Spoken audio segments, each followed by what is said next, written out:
Dogan Akkas is an associate fellow at Al Sharq Strategic Research Institute. She joins me now from Durham in the United Kingdom for more on this. Betul, do you see the extension of this truce as a significant shift in the trajectory of the war in a positive direction? Thank you for having me on the show.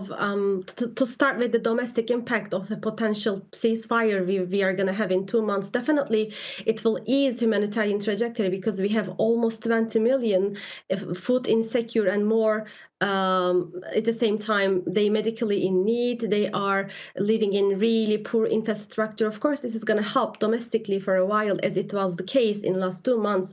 But ceasefires are only painkillers for Yemen's quite substantial infrastructural needs, but they need a real operation, a real negotiation to end humanitarian crisis for sure. Both sides blame the other for violations of the truce over the last 2 months at various points. Despite that, do you still see that as a significant improvement in the country? I know you talked about the dire situation, but have things improved slightly because of the ceasefire? Definitely, because it was the holy month of Ramadan, so many people in Yemen, they were fasting and they were not really eager to fight. And what happened, the Sana'a airport was open for commercial flights from Cairo, so many international aid, many necessities for the local population was not in Yemen. But the problem is, since the blockade and ties is still valid, the entire movement of people and properties is still not valid in Yemen. So although we had two months of a partial ceasefire, this was really helpful. And as we can see from the local authorities in Yemen, this helped a lot with the humanitarian crisis because people were able to eat proper food, able to reach medical care, but they need a stable political life to improve the local economics, because for how long they will be rely on foreign aid, and how they will be sure that the foreign aid always will be there if Houthis are just violating the ceasefire and not let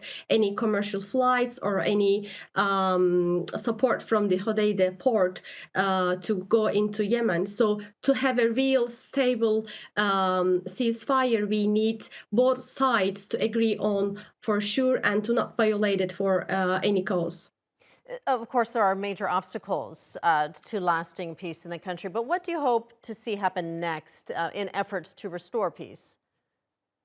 Honestly, what I see in last 7 years of war, both parties are quite tired. Neither Houthis nor Saudi-led coalition actually have a way to go out from Yemen. So we know that Houthis are really fighting heavily in the ground, but the people who live in the Houthis-controlled area, they are not really happy. So there are always rebellions, as we have seen last month in Taiz. So I hope the local negotiation between the parties who live in Yemen and Houthis, plus the central government could also part of that. But most importantly, since we have Saudi-led coalition dominating the external powers in Yemen, and they don't see any end in this. There is no exit from Yemen if they don't control the negotiations, if they don't go through a proper diplomatic solution rather than having airstrikes to Yemen. So what I see, the regional countries might go involved, like Oman, Kuwait, Qatar, because they were always supportive of a peaceful solution.